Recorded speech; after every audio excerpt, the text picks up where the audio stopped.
Hey guys, hey guys, what's going on? It's me, Jay, here to talk about Jack Harlow, this this white R&B singer.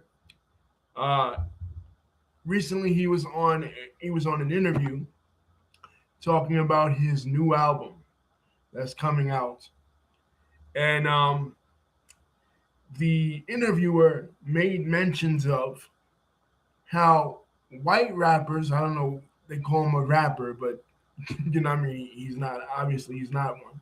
But white rappers um have the luxury, and this video is courtesy of Lisa. This was one of Lisa's videos that she requested. That the white rappers, they tend to have the more flexibility in music, right? That they often will use black genres of music, and when I say black music, many people know what I'm talking about. Talking about specifically R&B, hip hop, and to a lesser extent reggae music, right? Musics that originate within the black experience. But the interviewer said the white artists have more flexibility. That you'll see a white rap artist, tend to move on from these predominantly black musics, and will go to, you know, to more mainstream music like pop, uh, rock and roll, and country. And this is true. So right now in this video, what we're gonna do, and then Jack Harlow responded, well, I feel like I got blacker in this album, with this album, because he's going into not just R&B, he's going into neo soul, which neo soul was a type of music that came out of Philadelphia in the 1990s. It was like D'Angelo, it was Jill Scott, it was Music Soul Child. It was a revitalization of soul music, uh, in the 90s. Like it's deeply rooted in the Black American experience, right? So what now people are coming out against Jack Harlow is whitewashing and blackfacing, right? Because then this is a history in American music. Hey, Lisa, what's going on? Lisa, I told the people that this was your idea, so we're going to talk about this. This is a hit. There's a history of this in American music, because what uh, the history of American music is such that a musical genre is introduced. It is pioneered by black people, and then it is copied by other people, specifically white people. And then the white artists will get the recognition for it, and the black artists won't. And then people will think, oh, well, the white person invented this style of music when they clearly did not. This was the case with country music. This was the case with rock and roll music. This was the case with jazz music. This was the case with hip hop. Believe it or not, even though the first white group to ever produce a hip hop album was the Beastie Boys' License to Ill, and that was 1986. And rap was invented, 13 years before that, in 1973. Still, people said that the Beastie Boys suddenly invented this genre of music, which they clearly did not. And then when in 1990, when the first solo white hip hop artist Vanilla Ice came out, people were calling him the king of hip hop. And then, of course, we know was the case with Eminem. But even before that, we go to these other genres of music, right? Rock and roll. Let's take rock and roll, for example. Rock and roll is a combination of country music, jazz music, and blues music. right? And the first rock and roll record, many people say, was Rocket 88 by Nat Turner.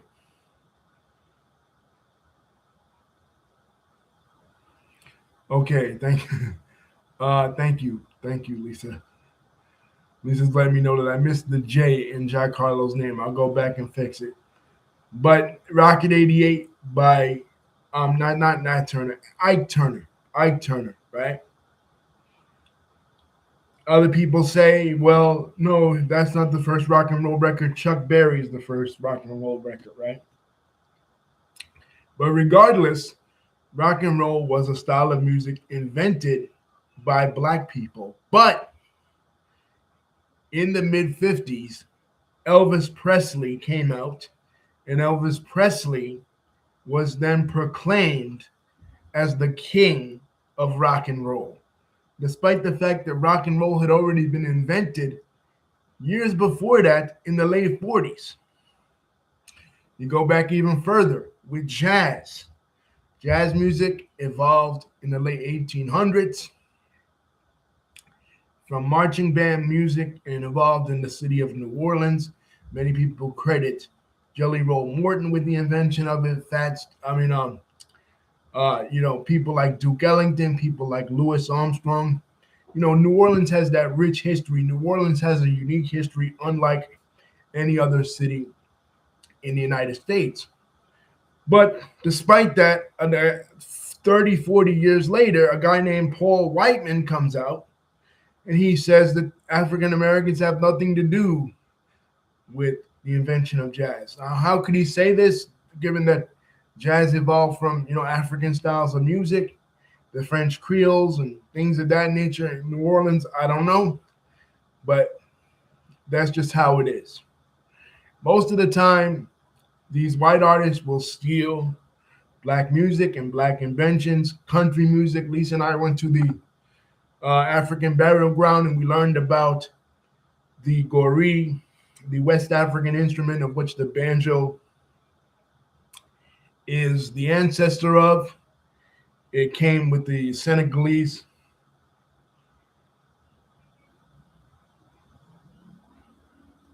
Uh, yeah, Lisa, I'm getting there with these Senegalese, uh, instruments that the Senegalese, the slaves from Senegal brought over them for them from West Africa. The banjo comes from that, and the banjo is the mother of the origins of country music, which is bluegrass, which came about in Kentucky. Yes, there were Scots-Irish influences mixed in, but there were also African influences. Many people forget that the Scots-Irish and the Africans, they intermixed, before Beacon's Rebellion in 1676 when it was a split, right? So that's where country music comes from. But nowadays, you think of country artists, you think of mostly white and Southern and conservative, right? We talked about this before in the Luke Combs video. Now,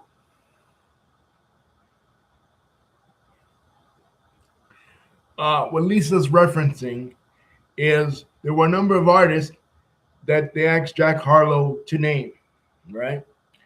And he was not able to name any of these artists. He has no familiarity with black music, yet he hops on to black art, black art forms. But why though? Yeah, it's an interview with Ebro.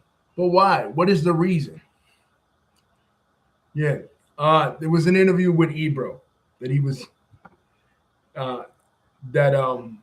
they asked him about certain artists and he had no idea about it, right?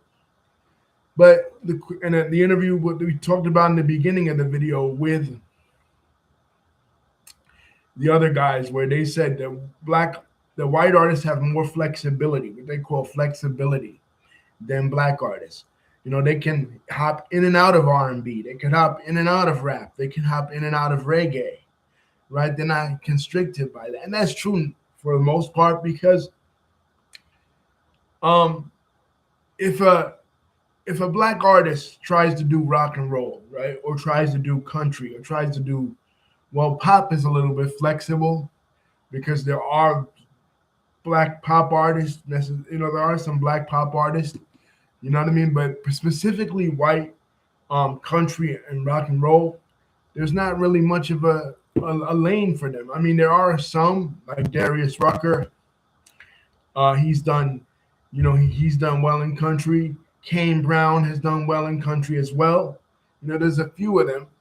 You know what I mean? And there's a few in rock and roll as well. Lenny Kravitz, the lead singer from Seven Dust, is an example. But they didn't. These people didn't come from black music and go into quote unquote white music, right?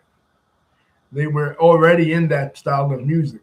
What a lot of these white artists will do is they'll first start off doing hip hop or R&B, and then they'll hop into, their own style of music. Let's look at a couple of examples of people that have done such things. So they latch on. Yeah, we mentioned that, Lisa, in the beginning of the video. But so they latch on to black art to gain a fan base, and then they move into white art. You know what I mean? So his comment of "I got blacker" is meaning to say that he that he didn't start to do white music. He continued to do R&B and got deeper into the R&B roots. But a lot of people are taking exception to that because they feel like he's just using the neo soul aesthetic, for his own material gain. And like he's no D'Angelo, he's not Angie Stone, he's not Jill Scott, he's not Music Soul Child, he's not Maxwell. This music is not just R&B music. This is deep rooted in the Black American experience, something that he has no understanding of, right? But let's just look at a couple of examples of black artists that have done, white artists that have done this in recent history. Kid Rock. He started off as a rapper, transitioned into a rock and roller, then transitioned from a rock and roller into a country artist, then transitioned from a country artist into his final true form, a racist Republican MAGA supporter. Pink, she started off as a R&B singer, right? In LaFace Records originally with her first single, right? Back in like 1999, 1998. And she transitioned into some other shit, rock and roll and pop. Now, from what Lisa was telling me, that it was her record label forcing her, L.A. Reid forcing her to do R&B music, and it really wasn't her. So she can't be put in the camp of like these, like the Kid Rocks and the Jack Harlows, trying to gain notoriety and then hopping off the black train to do some other shit because supposedly she was forced to do it, right? What she says, like she basically, when Pink came out, the way she styled her hair and the way that she sang, you would think that she was a very light-skinned black woman. You know what I'm saying? Like that she wasn't white at all. Let's look at another example. Machine Gun Kelly. Machine Gun. Well, Bobby Caldwell is something different, at least, because Bobby Caldwell, we're talking about people that used black music and then hopped into some other shit later on. And some even hopped into anti-blackness. You know what I'm saying? Such as Jelly Roll. Jelly Roll's an example. Machine Gun Kelly's another example. Machine Gun Kelly didn't hop into anti-blackness, but Jelly Roll did. Jelly Roll did the MAGA the MAGA Super Bowl. You know what I mean? The Turning Point USA show, Super Bowl. So he hopped in some anti-blackness, while using the black aesthetic. The Beastie Boys. They started off in hip hop. They later transitioned back to punk rock. Um,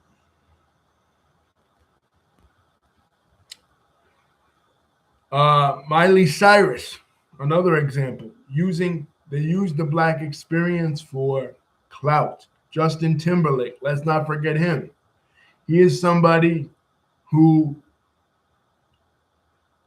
he just used black people, right? He just used the black fan base to gain notoriety because he was a member of NSYNC. And let's just be honest, NSYNC and the Backstreet Boys, those kinds of groups, those 90s boy band groups. Yeah, I'm getting to him, Lisa. Those people, those guys were interchangeable. They didn't have personalities.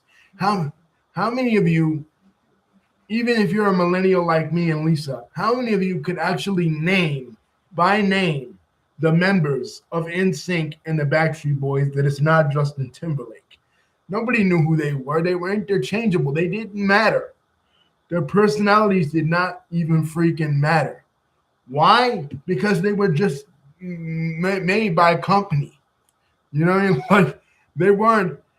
The guy that was producing them was this fat, corpulent, disgusting piece of shit pedophile,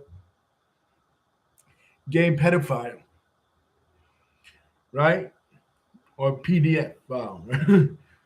He was not interested in their personalities. Their personalities were not developed.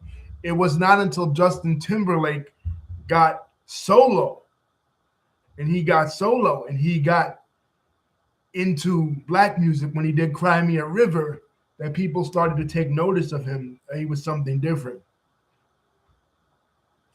right? And he gained notoriety that way. But how does he repay the black community? He then has the incident with Janet Jackson in 2004 at the Super Bowl. Does he ever um, apologize for that incident? Does he ever take responsibility or take accountability for any of that? No, he doesn't. Right? He completely throws her under the bus. Okay? And let's even go back and backtrack with that boy band music. And let's be totally honest, 100%, keeping it a buck. That music was a white version of what black people were already doing with New Edition and Boys to Men. Boys to Men and New Edition popularized that style of music in the early 80s and 90s. And then later on, the white record labels realized that music was popular and they copied it with a white aesthetic.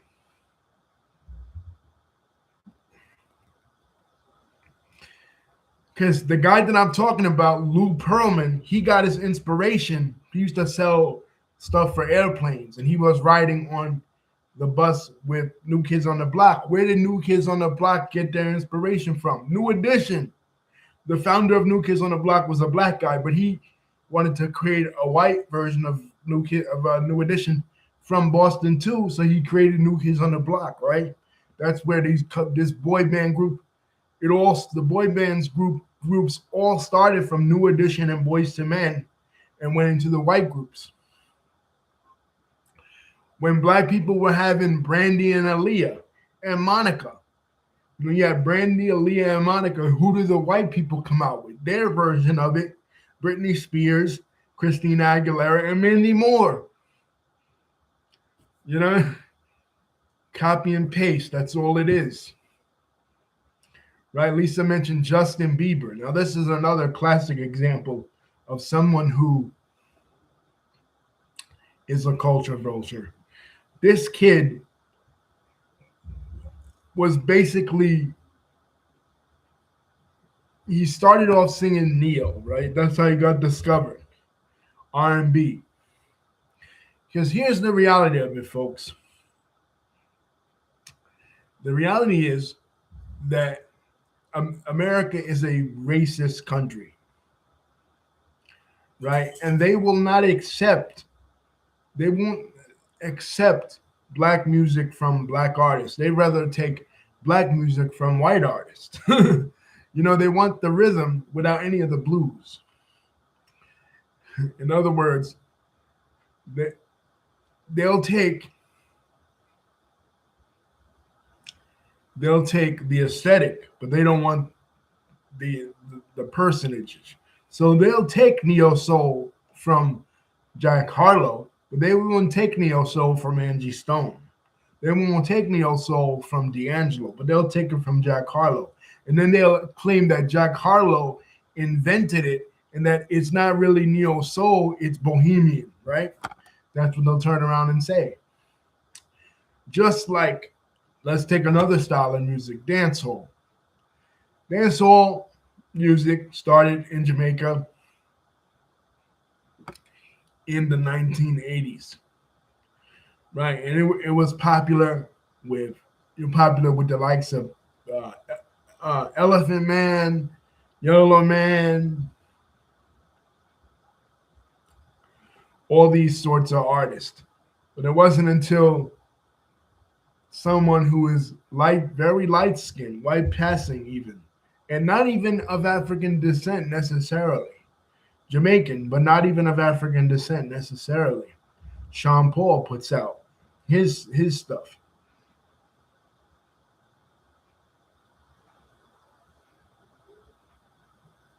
Okay, I'm getting there, Lisa. Sean Paul puts out his stuff. Now, people didn't know what Sean Paul necessarily was. He was racially ambiguous, right? But you look into his background, it doesn't say that he has Afro-Jamaican in his roots. He has, Sephardic Jewish, he has Chinese or whatever, but he's people don't know what to make him, but they know that he is not he doesn't look presentably black, right? So suddenly his album becomes the biggest reggae album in all of history. Meanwhile, all these other Afro-Jamaican people were already doing this style of music before he was doing it, right? But they never got the recognition. Well, it's all about privilege, right?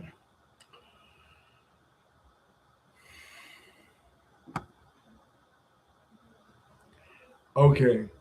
Lisa's saying that I told her I didn't like Jack Harlow because of stuff that Jack Harlow is racist. Okay. There's a video of him from a while back when he first came out, and he is having black men carry him, literally carry him over the football field, like it's like it's like the 1860s and this is slavery.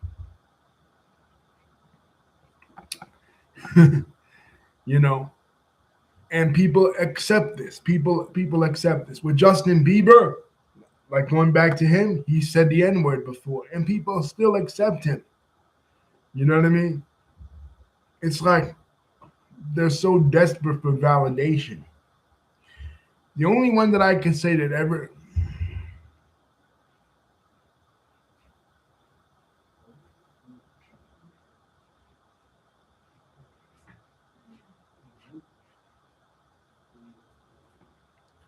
Oh, about the comedian, I forgot about that. At least you could probably expound further on that.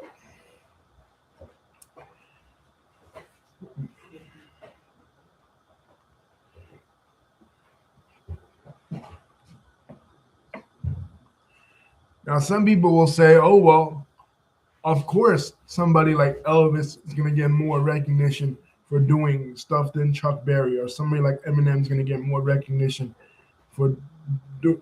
Like, I'll give you another example. Say Eminem, right? His rap style, the way he raps, the way he rapped all crazy. Cameron did that style first. When Cameron first came out, there's a song on his album in 1998.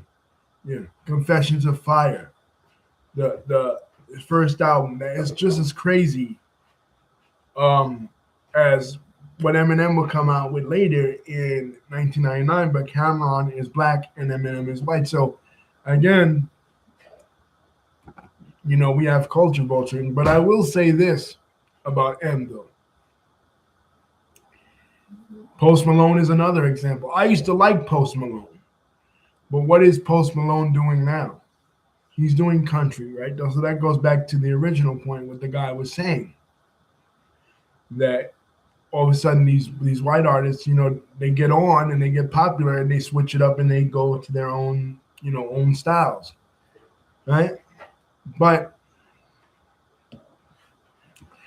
not only that, he also is very, when he was confronted in 2013-12 by Charlemagne, like, when the Black Lives Matter movement was first starting, they had said, well, why doesn't Post Malone do any marching for, BLM, right? And he goes, oh, I'm not political.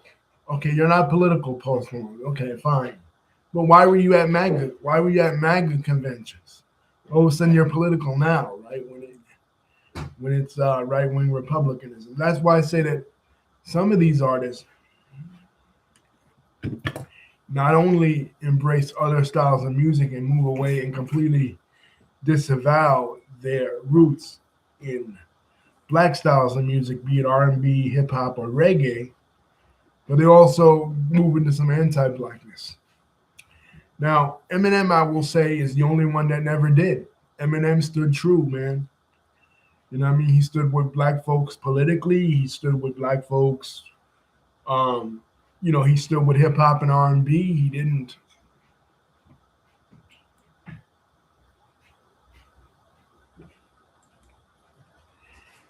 abandon hip hop and R&B.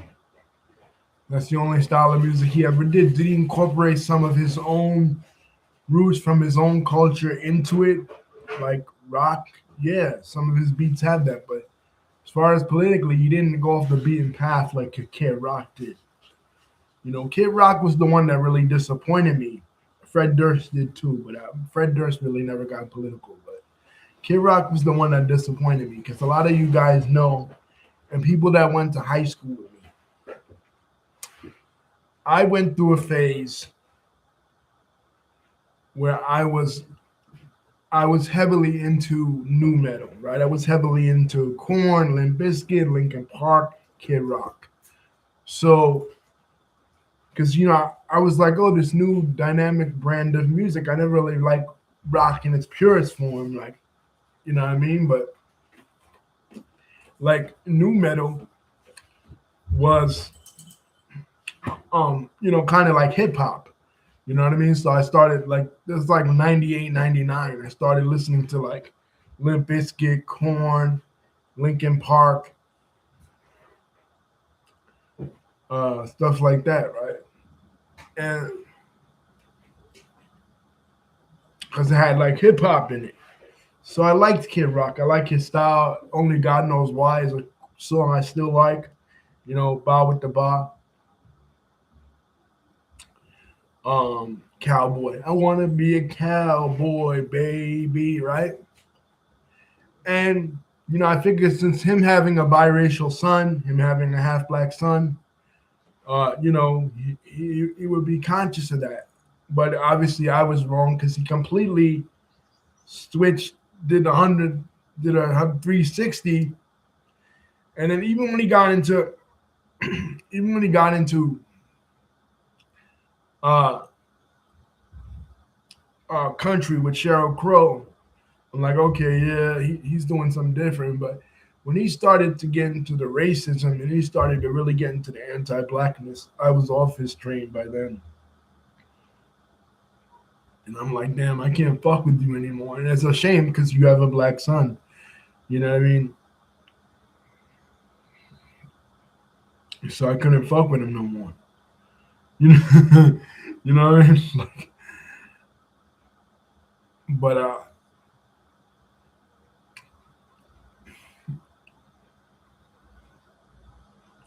what did the comedian say, Lisa? I couldn't really get that clip. You sent it to me, but I didn't see it. Hold on, let me see if I can get it here.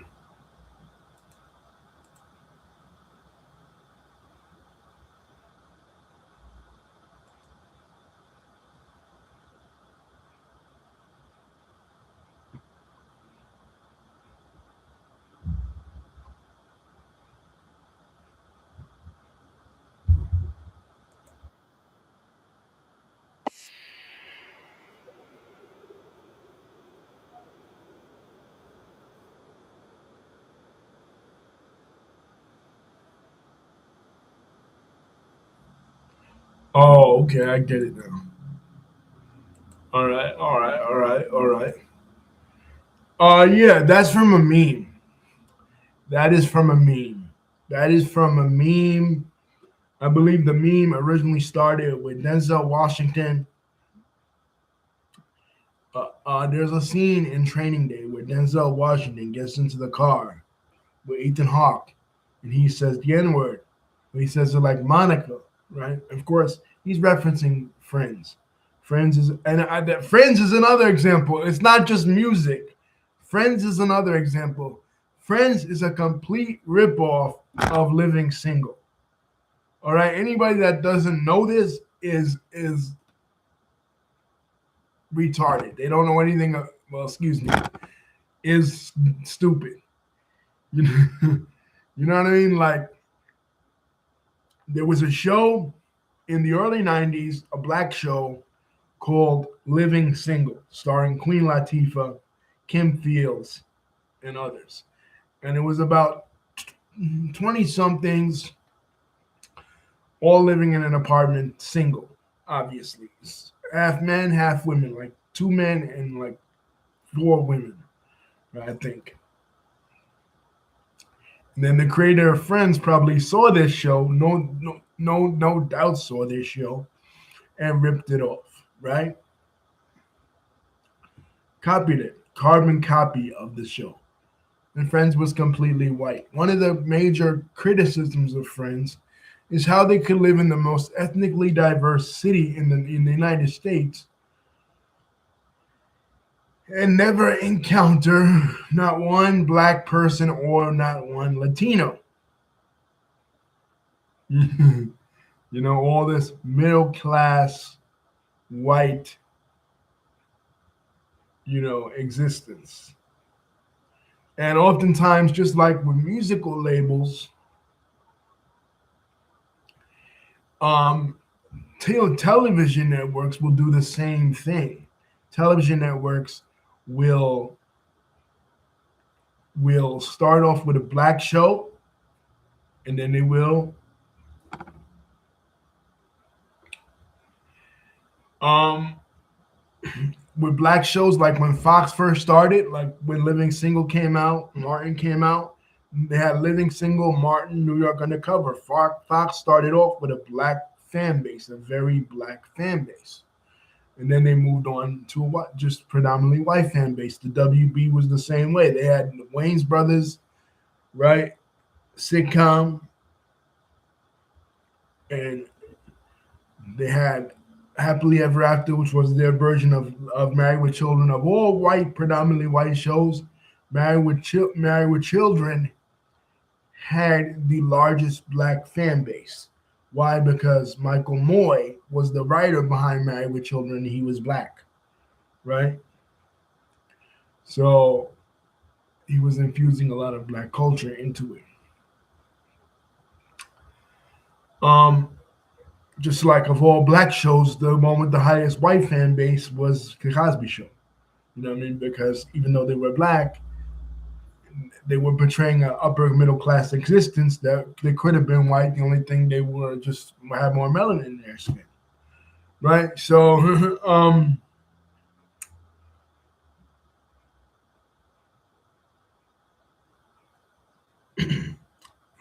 networks will do that. UPN, but they made it. UPN was like the Eminem of of networks because they stuck true to the black shows. The only white show they had predominantly on was SmackDown. you know, and that was only and that was only on Friday nights. You know, but everything else was the Parkers, fucking, um, uh, Moesha moved to there, fucking one on one. Everything was like every black sitcom. UPN was the shit back in the day. But when they merged with CW, then they became mixed. But yeah, that's how it is. You know, you'll see politicians do this too. Bill Clinton has done this to appeal to the black audience, because they know the black audience is loyal. You know what I mean? The most loyal audience, and then they know the disposable income of the black dollar, right? The purchasing power of the black dollar in black entertainment. But yeah, this is a tradition. This goes all the way back to jazz. All goes all the way back to minstrelsy. What minstrelsy was you know the slave owners saw how the slaves were acting and they began to mimic it. Even Dixie, the Confederate national anthem, was a minstrel song written by a black man. And then the first talkie in 1925, Al Jolson, the jazz singer, a Jewish guy, white Jewish guy, denounces his Jewish heritage and denounces his father, wants him to be a cantor in the Jewish synagogue, and he goes to be a jazz singer. He dresses up in blackface, So the black aesthetic and black entertainment goes all the way back to slavery and even before, because black music rhythms, they come from West Africa. So of course they have a certain level of rhythm that white music, the white music just doesn't possess. But ever since slavery and before, white people have tried to mimic it and take the credit for it. Lieber and Stoller, two of the most famous early rock and roll singers, writers, and they've profited off. Motown was the only example, the first example of black musical entrepreneurs profiting off of black music. Before that, you would have like Little Richard make a song, Tutti Frutti, and Pat Boone will make that same song, make it the white version, and the white version would outsell the black version, just because of racism. And a lot of black artists got ripped off in the early days of rock and roll, right? And this is what Michael Jackson, when he was having his lawsuit with Sony in the early 2000s, that he was protesting, is how many black artists were ripped off. How many black artists, how many of the pioneers of rock and roll music and the pioneers of music in general, didn't get the recognition they deserved because of race, because of racism, because of the way things were, the way things are, white supremacy. So, it's nothing new with Jack Harlow. He's just the latest white person to be a culture vulture and profit off of black art. He's just the latest motherfucker. But anyway, thank you for this video suggestion, Lisa. And this was a little brief synopsis about the history of black exploitation in white media. Even the movies, black exploitation movies that were popular during the early 70s.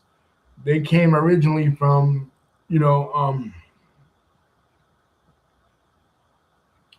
Mario Van Peebles' father, right? Sweet Daddy Badass Song, right? It was the first one, like in the early 70s, but eventually, they got in the hands of white directors, and white directors started to make more money off it than the black directors. Just like it was kind of like the 1970s version of gangster rap. It was highlighting the worst of black existence. Like it became like a new age minstrel show in a way, where it was supposed to be a way for black people to empower themselves and express themselves, artistically. It became, a sideshow. Anyway, guys, don't forget to like, comment, and subscribe. Hit the bell button to see my next video is coming out. Thank you, Lisa, for this suggestion. Peace.